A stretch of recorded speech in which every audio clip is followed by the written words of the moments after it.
ಈ ದಿಕ್ಕಿನಲ್ಲಿ ಮಾಧ್ಯಮದವರಿಗೆ ಮತ್ತು ಎಲ್ಲ ಸಂಘಟನಾ ಪ್ರಮುಖರಿಗೆ, ಅಧ್ಯಕ್ಷರಿಗೆ, ಪದಾಧಿಕಾರಿಗಳಿಗೆ ಅನೇಕ ವರ್ಷಗಳಿಂದ ನಾನು ಮಾದಿಗ ಸಂಘಟನೆಯ ಮುಖಾಂತರ ನನ್ನ ಐಡೆಂಟಿಟಿ ಮಾಡಿರೋದು ರಾಜಕಾರಣಿಗಳು, ರಾಜಕೀಯ ಪಕ್ಷಗಳ ಮಾದಿಗರ ಮಗ ಅಂತೇನೆ. ನಾನು ಅದಕ್ಕೆ ಬದ್ಧತೆ ಇರೋದ್ರಿಂದ ಪ್ರತಿ ಜಿಲ್ಲೆಯ, ರಾಜ್ಯದ ಎಲ್ಲ ಕಡೆ ಓಡಾಡಿ ಈ ಸಮಾಜಕ್ಕೆ ನ್ಯಾಯ ಸಿಗಬೇಕು ಹೋರಾಟ ಮಾಡೋದ್ರಿಂದ ಮಾದಿಗ ಮತ್ತು ಉಪಜಾತಿಗಳು ಮಾದಿಗ ಅಂತ ಬಸ್ ಹೇಳಿ ತಮ್ಮೆಲ್ಲ ವಿಶೇಷವಾದ ಮನವಿಯನ್ನು ಮಾಡ್ತೇನೆ. And all the corporations and government institutions, cooperative institutions, Jilla Panchayati, local bodies, still they are not cooperating to the ಆಯೋಗಕ್ಕೆ ಸಹಕಾರನೇ ಕೊಡ್ತಾ ಇಲ್ಲ. ಈಗ ನಂದು ಅಪೇಕ್ಷೆ ಇದೆ, ಕೋರ್ಟ್ನ ಅಪೇಕ್ಷೆ ಇದೆ. 25 ವರ್ಷಗಳಿಂದ ಯಾವ ಜಿಲ್ಲೆಯಲ್ಲಿ ಹೆಚ್ಚು ಮಾದಿಗರಿರ್ತಕ್ಕಂಥ ಭಾಗಗಳಲ್ಲಿ ಯಾಕೆ ಅವರು ಚುನಾಯಿತರಾಗ್ತಾ ಇಲ್ಲ? ಜಿಲ್ಲಾ ಪಂಚಾಯಿತಿ, ತಾಲೂಕ್ ಪಂಚಾಯಿತಿ, ಗ್ರಾಮ ಪಂಚಾಯತ್ ಅಧ್ಯಕ್ಷ ಟಿಕೆಟನ್ನೇ ಅನೇಕ ರಾಜಕೀಯ ಪಕ್ಷಗಳು ಕೊಡ್ತಾ ಇಲ್ಲ.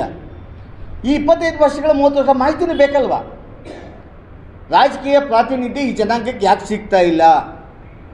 ಅದಕ್ಕೆ ಕಾರಣ ಏನು? ರಾಜಕೀಯ ಪ್ರಾತಿನಿಧ್ಯ ಇಲ್ಲ, ಸರ್ಕಾರದ ಯೋಜನೆಗಳು ನಮ್ಮ ಮನೆ ಬಾಗಿಲ ಹತ್ರ ಬರೋದಿಲ್ಲ, ಈ ವರೆಗೂ ಅವ್ರಿಗೆ ಅವಶ್ಯಕತೆ ಇಲ್ಲ ಅಂತ. ವೈ ಅಂತ ಹೇಳಿದ್ರೆ 2-3 ವರ್ಷದಿಂದ ಜಿಲ್ಲಾ ಪಂಚಾಯತಿ ಎಲೆಕ್ಷನ್ ನಡೆದಿಲ್ಲ. ನಾನು ನೆನ್ನೆ ಮನೆದು ಕೇಳಲಿಲ್ಲ. ಡೇಟಾ 30 ವರ್ಷ ಪಡೀರಿ, 4 ದಶಕದ ಪಡೀರಿ ನೀವು. 76ರಿಂದ ಒಳ ಮೀಸಲಾತಿಯಲ್ಲಿ ಗೊಂದಲ ಸ್ಟಾರ್ಟ್ ಆಗಿದ್ದು. ಅನ್ಟೇಜಬಲ್ಸನ್ನು ಒಳ ಮೀಸಲಾತಿಗೆ ಸೇರಿಸಿದಾಗ ಈ ರಾಜ್ಯದ ಯಾವುದೇ ದಲಿತ ಸಂಘಟನೆ, ಯಾವುದೇ ಶಾಸಕ, ಯಾವುದೇ ಮಂತ್ರಿ ಪ್ರತಿಭಟನೆ ಮಾಡಲಿಲ್ಲ. ಡಾಕ್ಟರ್ BR ಅಂಬೇಡ್ಕರ್ ಅವರು ಮೀಸಲಾತಿ ಕೊಟ್ಟಿದ್ದು ಅಸ್ಪೃಶ್ಯರಿಗೆ, ಸ್ಪೃಶ್ಯರಿಗೆ ಅಲ್ಲ. ಅದನ್ನು ಪ್ರತಿಭಟನೆ ಮಾಡಲಿಲ್ಲ, ಆವತ್ತು ಸ್ವೀಕಾರ ಮಾಡಿಕೊಂಡು ಇವತ್ತು ಸವಾರಿ ಮಾಡ್ತಾ ಇದ್ದಾರೆ. ಆಯೋಗದ ಅಧ್ಯಕ್ಷರು ರಿಕ್ರೂಟ್ಮೆಂಟ್ಗಳಲ್ಲಿ ಡೇಟಾ ಪಡಿಬೇಕು.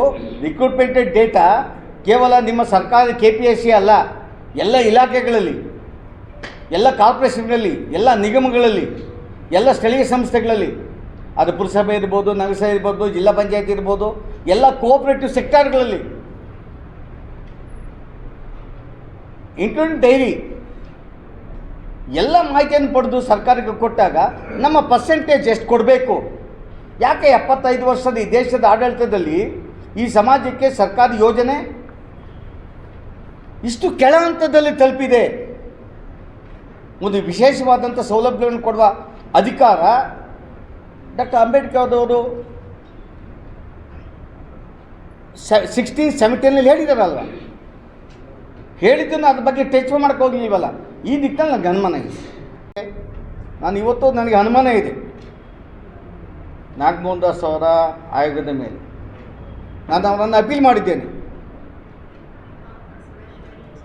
ಅಸ್ಪೃಶ್ಯರು ಇಲ್ಲದೇ ಇದ್ದಾಗ ಪರಿಶಿಷ್ಟ ಜಾತಿಯಲ್ಲಿ ಮೀಸಲಾತಿಯನ್ನು ವ್ಯಾಕರಣ ಬ್ಯಾಧಿ ಇತ್ತು. ಟಚಬಲ್ಸ್ ಸ್ಪೃಶ್ಯರು 1976ರಲ್ಲಿ ಪರಿಶಿಷ್ಟ ಜಾತಿ ಪಟ್ಟಿಗೆ ಸೇರಿಕೊಂಡಾಗ, ಜ್ಯೂರಿಸ್ಟಿಕ್ಷನನ್ನು ತೆಗೆದುಹಾಕಿದಾಗ, ತದನಂತರ ಆದಂಥ ರಿಕ್ರೂಟ್ಮೆಂಟ್ಗಳು, ಅದು ಸರ್ಕಾರ ಇರ್ಬೋದು, KPSC ಇರ್ಬೋದು, ಕೋಆಪರೇಟಿವ್ ಇರ್ಬೋದು, ಸ್ಥಳೀಯ ಸಂಸ್ಥೆಗಳಿರ್ಬೋದು, ಎಲ್ಲ ಸಂಸ್ಥೆಗಳಲ್ಲಿ ಕಾರ್ಪೊರೇಷನ್ಗಳಿರ್ಬೋದು, ಆ ರಿಕ್ರೂಟ್ಮೆಂಟ್ಗಳಲ್ಲಿ ಹೆಚ್ಚು ಸೌಲಭ್ಯಗಳು ಸ್ಪೃಶ್ಯರಿಗೆ ಹೋಗ್ತಾ ಇದೆ, ಟಚಬಲ್ಸ್ಗೆ ಹೋಗ್ತಾ ಇದೆ. ಸರ್ಕಾರ ಯೋಜನೆಗಳು ಸ್ಪೃಶ್ಯರಿಗೆ ಏನು ಅಸ್ಪೃಶ್ಯರಿಗೆ ಕೊಟ್ಟಂಥ ಡಾಕ್ಟರ್ BR ಅಂಬೇಡ್ಕರ್ ಅವರ ಮೀಸಲಾತಿ ತಲುಪ್ತಾ ಇಲ್ಲ ಅಂತೇಳಿ ಅನೇಕರಿಗೆ ಮಾಹಿತಿ ಬಂದಾಗ ಹೋರಾಟಗಳು ಪ್ರಾರಂಭ ಆಗಿ ಜೀವವನ್ನು ತಿಂತಿದ್ದಾರೆ. ಮತ್ತೆ ತಮ್ಮಲ್ಲಿ ಕೇಳ್ಕೊಳ್ತೇನೆ, ಈ ಜಿಲ್ಲೆಯ, ಚಿಕ್ಕಬಳ್ಳಾಪುರ ಜಿಲ್ಲೆಯ ನಮ್ಮ ಮಹಾನಾಯಕರು ಹಳ್ಳಿಗೆ ಹೋಗಬೇಕು. ಈ ದಿಕ್ಕಿನಲ್ಲಿ ತಮ್ಮ ಚುನಾಯಿತ ಸದಸ್ಯರು ತಮ್ಮ ಯುಗೋಯಿಸನ್ನು ಬಿಡಬೇಕು, ಪ್ರತಿ ಮನೆಯಲ್ಲಿ ಹೋಗಿ ಕುತ್ಕೊಬೇಕು. ದಯವಿಟ್ಟು ತಮ್ಮ ಮೂಲ ಜಾತಿಯನ್ನು ಹೇಳಿ ಬರೆಸಿ.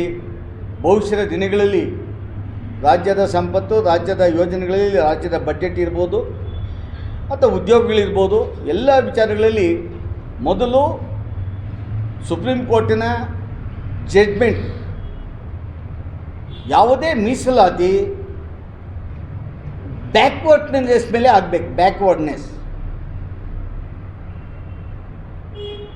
ದಕ್ಷಿಣ ಭಾರತದ ಯಾವುದೇ ಕಮಿಷನ್ ರಿಪೋರ್ಟ್ಸ್ಗಳನ್ನು, ಆಯೋಗಗಳ ವರದಿಗಳನ್ನು ನೋಡಿದರೆ ದಕ್ಷಿಣ ಭಾರತದ ಮಾದಿಗರ ಸಮುದಾಯ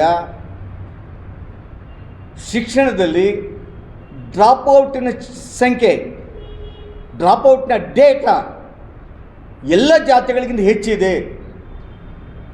ಡ್ರಾಪ್ಔಟ್ಸ್ ಹೆಚ್ಚಿರ್ತಕ್ಕಂಥ ಮಾದರು ಶಿಕ್ಷಣ ಪಡೆಯೋಕ್ಕಾಗೋದಿಲ್ಲ. ದಕ್ಷಿಣ ಭಾರತ ಯಾವುದೇ ಆಯೋಗ. ಆದ್ದರಿಂದ ತಾವೆಲ್ಲ ನಮ್ಮ ಸಮಾಜ ಬಂಧುಗಳನ್ನು ಬೇಡ್ಕೊಳ್ತಾ, ನಮ್ಮ ಮಾಧ್ಯಮ ಮಿತ್ರರು ಈ ಜಿಲ್ಲೆಯ